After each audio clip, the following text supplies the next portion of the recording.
All right, so to start with, I would love to have our audience to know a little bit more about yourself and what you do and your organization do. So my first question would be, what brings you to responsible mineral sourcing, and how do you or your organization define responsible? I would like to start. Let's start with you, Yuna, because you are from, you know, the user and actually you defines a lot of the standards for us. Yeah. Great. Yeah, thank you, David, for kicking us off with the introduction. Hi, everyone. Good afternoon. I'm Yuna. I'm currently the responsible minerals lead at Google Hardware product area. I'm very delighted to be here to have a discussion on responsible sourcing. So I guess why responsible mineral sourcing? I think it starts with my wish to be in a career where I wanted my presence to be a net positive impact. And so tackling and untangling the complex supply chain where we're bringing not just the efficiency, but also protecting the lives and environment seemed like a challenge that I was eager to work on. It's also standing from maybe a little bit of a personal story where my family comes from a small coastal town in Korea where I saw that mines and minerals industry can make many significant impacts to many livelihoods. So all of my cousins still to this day all work on the secondary battery and steel manufacturing factory. And one of my uncle also runs a small refinery at home. And so with this, I understand what the working condition is like. And so this area of work spoke to me. My personal mission is also aligned with Google's mission. So I'm part of the responsible supply chain team at Hardware Sustainability Group. And our role is to uphold Google's human rights mission statement of developing product and services that brings significant improvement of lives of many people as much as possible. And so our product area mostly focuses on building the consumer electronic devices. So we're talking about the Pixel phones, the smart home devices, or fitness trackers, and all these Chromebooks. And during this process, we ensure that all of the human rights and environmental principles are integrated into both the long-term strategy of doing the business and daily decisions of manufacturing our product. And so a lot of times, as part of the responsible sourcing team, what we do is we work with the sourcing, design, and engineering team of our department to inform on the human rights risk and environmental risk that we identify from the due diligence and the impact assessment that we do with our suppliers, and then making sure that all of those sustainability decisions are integrated into our business operations. Thank you. Dinah. Great. First of all, introducing the Cobalt Institute. We do what we say on the tin. We're the Institute for Cobalt. We're the Global Industry Association trade representative body. We've got several members here, Glencore, Electra here. We've got Gécamine in the audience, and we work across the value chain. So we start with big miners, and we go through processors and the users of cobalt. And obviously our main goal is to promote the responsible, safe, and sustainable use of cobalt. In effect, we just really like cobalt a lot. We think it's a fantastic element. My personal story, I guess I'll chunk into 3 because it's been a little longer than maybe my colleagues here. I started out at the World Bank. I wanted to save the world. And I chose the mechanism of the World Bank, for better or for worse. I've always had this really intense desire to try to do the best and serve the world as I can. I was working on a women's empowerment and anti-violence program in Albania once, however. I'm working on community development more in general. And I was in the middle of the Kosovo part of Albania, working on this women's development project, and a lady came up to me and she said, "Hey, you're from a bank, aren't you? Well, listen, can you do a factory here? Because then I can, sew the uniforms for it, and my husband can work there." And I went, ding, ding, ding, ding, ding. Business is really important to changing people's lives. So I just became really obsessed by ethics and business and good businesses out there. Actually, I came in second for a job at Anglo American. Thank you very much, Mark, at that time. But then along the way also, I just fell in love with minerals. I came and became part of the Global Cement and Concrete Association, which was a riot, but then this opportunity to work on this endlessly fascinating element came along, and that's why I'm here to say what responsible sourcing means. It's, for me and for the Institute, it's safe. That all of our processes and everything around us, and we have a toxicology team to literally ensure that they're safe.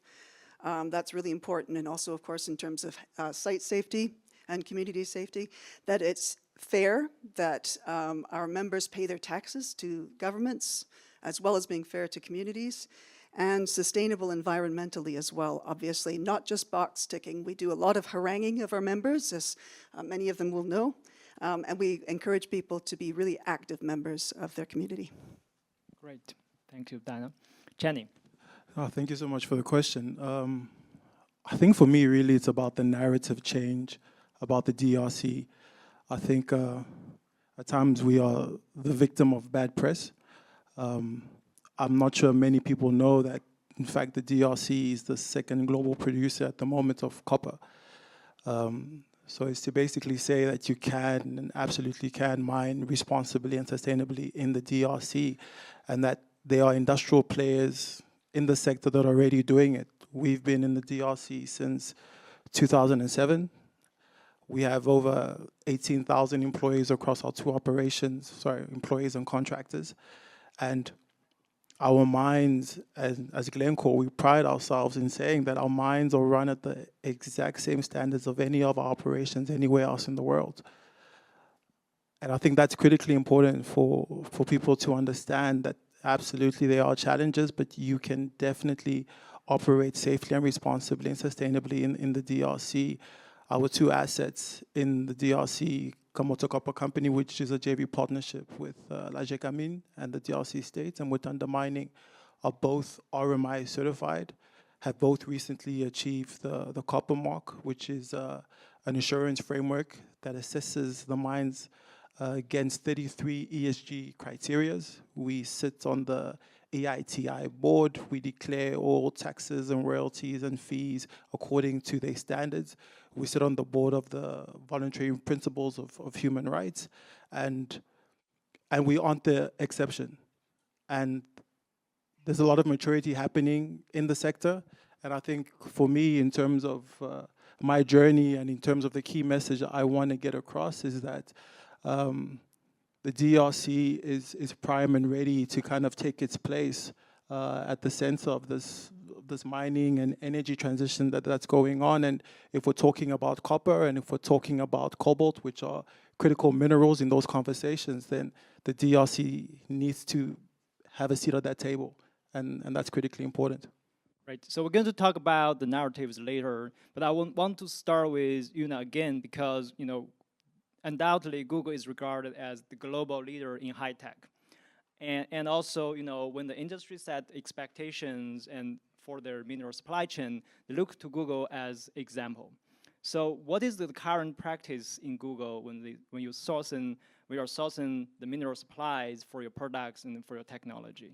Can you give some, practical explanations and simple explanation on that? So I think we can start off by a lot of the consumer electronics company, like including Google, oftentimes leverage the outsourced contract manufacturing processes. So that means that oftentimes we're not the direct purchaser of the minerals. That means that we often lack direct visibility and leverage on the minerals purchasing. So this means that we don't have any of the direct contract with mines and processing plants. We often have many, many tiers away between us and the mine and processing plant. This also means that with the nature of critical minerals being traded as a commodity in the global market, oftentimes this has to do more with the geopolitical factors, economic concerns, and more so of supply and demand dynamics rather than one company's influential role, even if it's a big one. However, we recognize that promoting responsible sourcing is still a big part of what we need to do as a business. And so we do this by 5 key steps. First is by outlining our expectations and requirement through our supplier code of conduct. Currently, it is embedded to all of our direct suppliers, and so all of the contract manufacturers and the component suppliers are aware of all of our human rights and environmental expectations. Secondly, this is done by the due diligence process. So we do mandate the due diligence and tracing of our mineral supply chain through our annual data collection process, whether it's required legally or we sometimes may go beyond what's legally required to understand our mineral supply chain more. A lot of it is we understand that this problem is very big and we can't do this alone, so we oftentimes leverage a lot of the industry association. So for instance, Cobalt Institute here, we've been engaging with them to understand the cobalt supply chain and dynamics, and we have a few other industry partners that we engage like that. We're a big member of Responsible Minerals Initiative, RMI. It is a part of Responsible Business Alliance, which is the biggest coalition of electronics company, and we participate in various working groups and leadership roles in, firstly, on one hand, to help the systematic improvement. So we do this by raising a lot of our concerns and risk that we identify in our supply chain and letting the RMI leadership know. On the other hand, we recognize that there's a lot of challenges that smelters, processor, and these midstream supplier level, that there's a lot of burden with going through a lot of the assessment. And so Google currently participates as the smelter engagement team lead within RMI. So what that means is that we directly engage with smelters, helping them to prepare for the audit, going through their checklist documents, and after the audit is conducted, we also help to review their documentation to ensure that they can pass some of these requirements that other customers might have. We've in the past also funded some of the audits through the RMI Audit Fund. We did this with the collaboration of Better Mining. Sometimes we hold trainings as well. So last month, just in Korea, we invited all the smelters in the Google Korea office and hosted an all-day training on how to prepare and pass these type of audits. So, we all in all, we try to focus on the capacity building portion of engaging with the smelters. And so next is on the traceability. There's, of course, a legal requirement of what publicly listed companies are required to disclose after we do the data collection and understand our supply chain. But we try to go a little bit beyond that to understand our end-to-end supply chain. And so a few years back, we've partnered with Cisco and some of the smelters, such as Lunar and Mincer. And we've used the third-party blockchain technology to try to use QR code at every stage of our supply chain and trace some of the tin supply chain. Of course, this effort was very limited, and we need a lot of collaboration and other partners to join us to scale it up. And so we're continuing to look for ways to improve on our traceability while working with some of the supply chain partners. And lastly, it is on improving our product manufacturing itself. So we're always thinking about how to build a product that can be reused, that can be recycled, and that can be, repaired. And so we have a lot of strategy around repairability, incorporating recycled minerals, and we're continuing to thinking about all that. So overall, to answer your question back, we don't currently source the minerals directly, but through the industry partnership and sort of making sure that there's set of standards that everyone expects, we're trying to promote responsible mineral sourcing overall. Right. Thank you, Yuna. I want to move a little bit down the chain to Dinah. So you are in actually a very unique position that you seize the entire ecosystem of cobalt, and where either production, recycling, or processing, whatever, you seize the entire of that. And why cobalt is always in the center of the controversials related to responsible mineral sourcing. Tshene mentioned about the narratives, and I believe there are a lot of more complex issues. So why is that happening all the time, given so many years? Yeah, we often ask that. Tshene expressed a little bit of the frustration, I think, that responsible miners have. that there is this strange reputation. Nevertheless, it is one, and the entire cobalt value chain is extremely interested in getting the messages out that are important to get out on this. The one thing I would say, first of all, is that it's very important to realize within cobalt right now, in our cobalt market report, which I've got my hand here, downloaded immediately, the fact is that right now 98% of cobalt in the world is LSM sourced, so it's large-scale miners. There is 2% artisanal mining, and the reason is fairly obvious. If you're an artisanal miner, which is the price of cobalt is historically low. If you need to feed your family, then you are not going to be doing cobalt right now. But large-scale mining also, we don't anticipate that it's going to, ASM is going to increase very significantly because of the scale of large-scale mining right now. The volumes are just huge. That being said, we think it's an incredibly important part of the picture, but it's not the only part of the picture. 98% of it, as I said, is about large-scale mining. So to your question, first of all, 76% of cobalt is coming from the DRC, so we'll talk about that just to be, although the second is Indonesia. The DRC landscape is really, really complex. It's a very, very poor part of the world. There are a lot of things to, I mean, I'm sure, Tshene, you can talk to more about that than I can, but it's highly complex. And it requires systemic, multi-stakeholder, collaborative engagement to make things move. And there just hasn't been it until recently. And one of the reasons that there is that collaboration now is by an initiative from Gécamines. It was mentioned yesterday, the Entreprise Générale de Cobalt, which is the world's first, congratulations, it's the world's first effort to provide a decent license for ASM miners to have a decent place to work, have the right equipment with them, and receive a fair wage. So the Entreprise Générale de Cobalt is a wonderful first step, and it's really worth supporting. I guess the other thing I would say is casting aspersions at international colleagues, and His Excellency mentioned it this morning, you know, DRC didn't think much of you either. So there's a lot of international stakeholders who have said, you know, there's this DRC, it's terrible things happening there. I'm walking away from that. I don't want anything to do with it. Well, thanks a lot. We need you to lean in and help to solve the problem, not just wipe your hands because you have heard that bad things have happened. So more engagement on the international level would be great. And then finally, this is the boring, nerdy part, but you alluded to it, is it's standards. It's international standards. There's so many of them. And there's a movement to make them a little bit more, you know, working together at least. But right now you have upstream standards, downstream standards, in my lady's chamber standards. There's any number of standards, and it's extremely frustrating. And I invite Tshene to tell us more about that.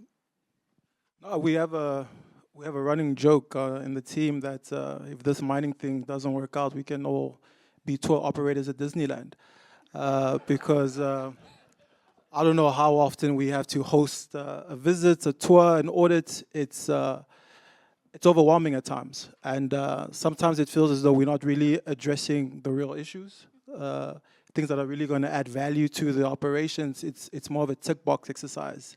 And I think that's where collaboration is critically important, both in terms of upstream and downstream, about having conversations around the audits that are actually going to provide value for the mines and the needed information that obviously the downstream needs. So I think that's critically important. Going back to kind of how some of the challenges we have in the DRC, I think is how at times very complex problems are simplified. I think for, I want to say, international audience. You know, it feels like a lifetime ago, but a few years back, you know, with the issue with all the negative press Cobalt was receiving, there was a view that no, we just need to quickly transition away from Cobalt and remove it from future battery technologies. And that was somehow supposed to improve the lives of people in the DRC. That disconnect between the lived experiences of people on the ground who, as we talked about earlier, are not even in the artisanal space because they want to, but it's a form of livelihood. If you come to a place where we operate, which is in the Lualaba province, which just for context, and I've seen that confusion also today, where our operations are, I want to say, the distance from, in terms of the war in the east, which we sometimes get confused about because everyone thinks we're operating in a conflict-ridden area, but the distance between our operations in Lualaba province and the war in the east is essentially the same distance from Moscow to Paris, or I guess Washington to Florida. But there's all this concern when people come. I think we're being like overrun every other day, and that isn't the reality. You operate in a province that the local people traditionally have called themselves the mangeurs de cuivre, which translates to the eaters of copper. These group of people have been mining pre-colonial times. They identify as miners. And so when there's simple solutions such as let's just get everybody into agriculture, or let's just get people into this service sector, not understanding that complexity in terms of what we'll actually have to do from taking people along the journey of seeing other alternatives as actually viable, that's where collaboration is important, and that's where people as such as yourselves need to be at the table with us, looking for solutions that are actually gonna really add value. Great. So you mentioned about, we talked about artisanal miners, and also, Tshene, you mentioned about alternatives. I wonder, from Glencore's standpoint, so what kind of alternatives is Glencore providing? What is your strategy of dealing the complex issues on the ground with the artisanal miners? Can you explain a bit more on that? Yeah, we have our view, I think, we don't necessarily have an issue with ASM. We think it's an important form of livelihood in the DRC. As we mentioned, you have millions of people who rely on ASM to put food on the table, right? And it's been very positive to see all the efforts that the government is putting in place, the institutions that are being set up to address, obviously, the big concern regarding some of the safety and health and environmental challenges regarding to ASM. So we are fully supportive of all those various initiatives. We help fund an organization called the Fair Cobalt Alliance, which is working actively with artisanal miners to make sure that they can mine as safely and responsible as possible. And we are using the different forums and institutions to engage government, to the Chamber of Mines, the Chamber of Commerce, to have these conversations around what responsible ASM can look like in the DRC. We have more of an issue with what we term semi-industrialized mining, and that is where you have, you essentially have, for lack of a better word, but syndicates who come onto the concessions of rightful permit holders and basically mine the resources there. That to us is a bigger risk from a reputational, and even from the fact that the state is not able to generate revenue and the communities are unable to benefit from the natural endowments that are in the surrounding area. So for us, it's a twofold conversation. We need to address the ASM, and not to say, I want to say the issue, but it's there, and we need to see how we can, support all the different initiatives that are being put underway to make sure it's safe and responsible, and address some of those other challenges that we have in the sector. Right. Thank you.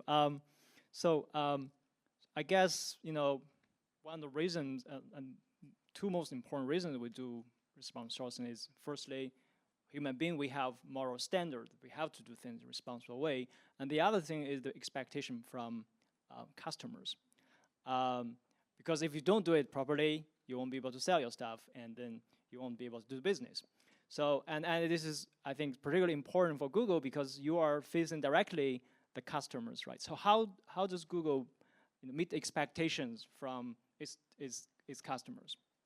So I think maybe we start by defining what customer means. And it's not just the individual customers that buys our physical product, but it can be also the regulator, all the institutions, and all the retailers that have their own sustainable commitment. And so we do have some expectations from all of our customers on us operating in a responsible way. I think the minimal expectation is, of course, on the legal disclosure of the data collection and analysis process, but we try to go a little bit beyond that by, again, thinking about a lot of the industry collaboration. So I think everyone in the room might be very familiar with the U.S. Dodd-Frank Act. The act itself was passed in 2010, but it became a law in 2012, and it wasn't until 2014 that companies started disclosing their disclosure every year.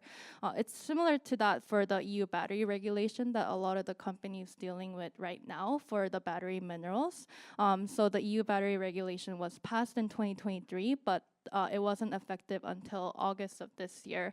Actually, recently or last month, the EU Commission announced that the due diligence portion was postponed 2 years later, and that's because EU hasn't really finished developing the due diligence schemes. And so they need to first work on developing that schemes, still holding the roundtables, receiving the public commentaries, and really understanding how they're going to evaluate each of the companies' due diligence practice. So what are we doing during that 2 years of time, right? We started by sending a pre-survey to all of our battery suppliers to understand their current capacities of the ability to trace where they source the minerals. Then we work with industry associations like RMI to host a training about how our suppliers can prepare for this regulation. So this is including, like helping them to build the EMRT, Emerging Minerals Reporting Template. It's like in the form of the Excel sheet, and it's a very unified standard tool that every single company can adopt and, document where they're getting their minerals from like which smelters and which mines. So we hope to put that universal Excel template together. Then in April of this year, we also invited all the electronics players and even a lot of smelters to attend the 2 trainings that we hosted in European and APAC time. So this was about, so here's what regulation is saying. How can we meet this together? We all have very fragmented information that we can all share, and like data is not either being communicated, it's not being flowing together within the supply chain. So how can we work together to ensure all of us are meeting these type of expectations together? So we had about well over 700 attendees, and that's like each of the company sustainability representatives from all the electronics company, and we were able to have this type of dialogue. So, these are some of the ways that we try to promote the industry collaborations and meeting the customer expectations. Okay, thank you. My last question will be open for everyone. It's kind of open debate, so feel free to jump in. So I am sure most of the audience in this room understand the complexity of responsible mineral sourcing. And also, I'm sure you are not, unfamiliar with this argument that, because, responsible sourcing is getting too complex and it's slowing down the process of permitting, the actions, and making mining so slow. Since we have 3 experts here, so I want to have your opinion. So do you agree with this argument, and what's your suggestion on this? Well, I mentioned that I started out in community development at the World Bank many years ago, and I guess if you're thinking that not engaging with the community is going to help you speed things up, I would respectfully say no. It's just not possible. And where you're going to get bottlenecks and dissatisfaction, at the World Bank we had plenty of projects which you put capital into a school or a well, and you don't involve the communities, and the thing fails. There's just no such thing as this kind of project without responsible sourcing that includes safety, community engagement, and environmentally sensitive practices, because otherwise you'll just annoy everybody, from your customers to the site. No, for us, I think it's made us better miners, better operators. I think they serve an important role in terms of that engagement with all the various stakeholders. I think it's a great way to measure ourselves in terms of how we track against the key criteria and parameters. And for us, it just, as I mentioned earlier, it's just getting alignment, particularly from our downstream partners, in terms of what will be the metrics or the assurance frameworks that really add value, not just for the downstream, but also for ourselves as the operators at the coalface, essentially.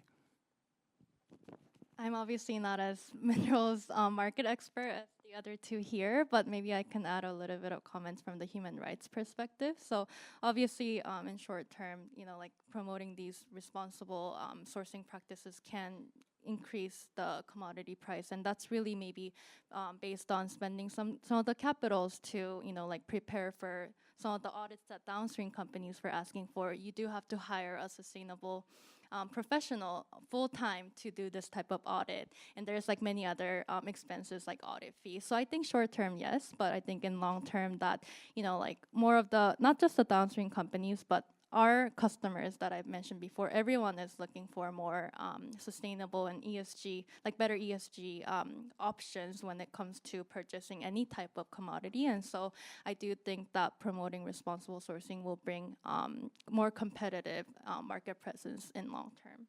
Yeah. Yes, we want to make it more competitive. Yes. Good for the customers. Right, so we have actually, our audience are very engaging in this session. We have a lot of questions. Because time limit, I'm not sure if I can help to answer all your questions, but feel free to come to talk to our panelists after the session if your question is not answered. All right, so I want to start, the first question is regarding artisanal miners. So the question is, even if only 2% cobalt mining is artisanal, we're talking about people's lives and livelihoods. And how do we protect both of their lives and livelihoods? Well, I would again stress, first of all, just because it's 2% does not mean that it's not important. There's human beings behind that.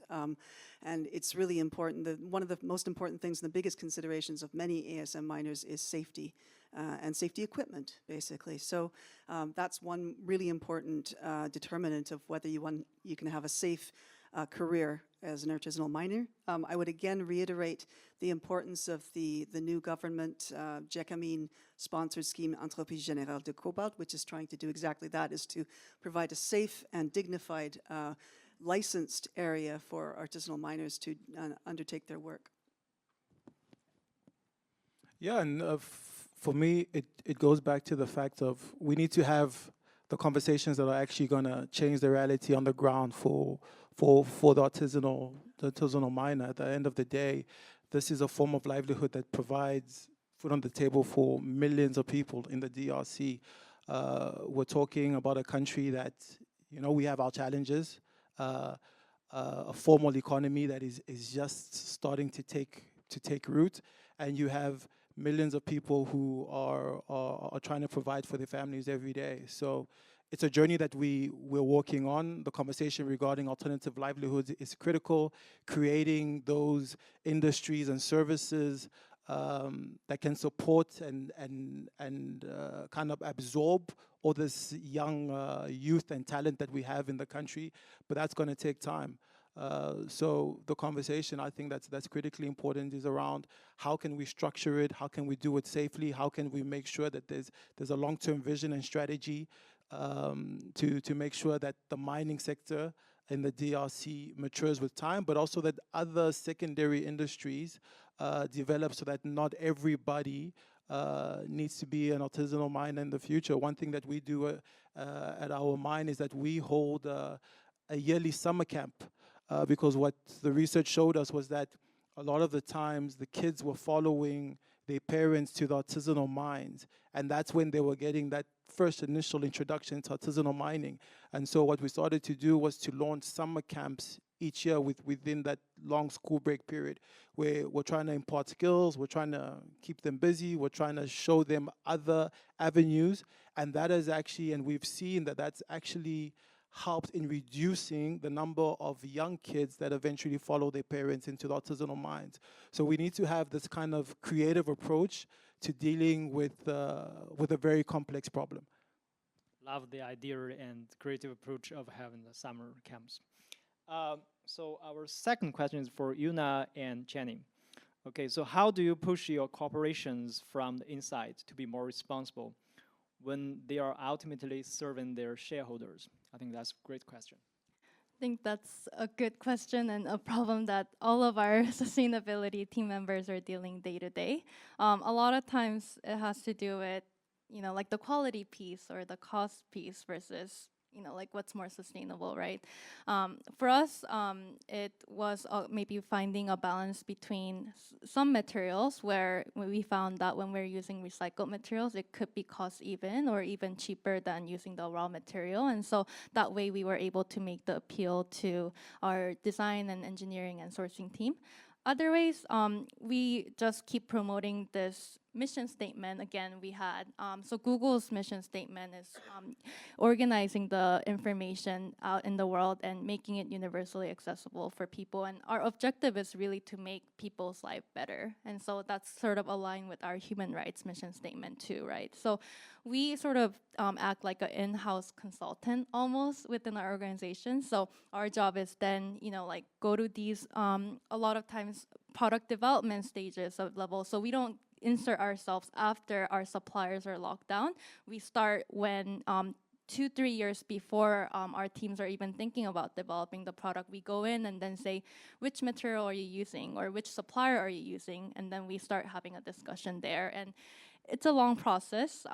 And so I think, then we try to keep in mind of where Google is standing and our commitment in this industry and our commitment by becoming a member of Responsible Minerals Initiative and other organizations and all that.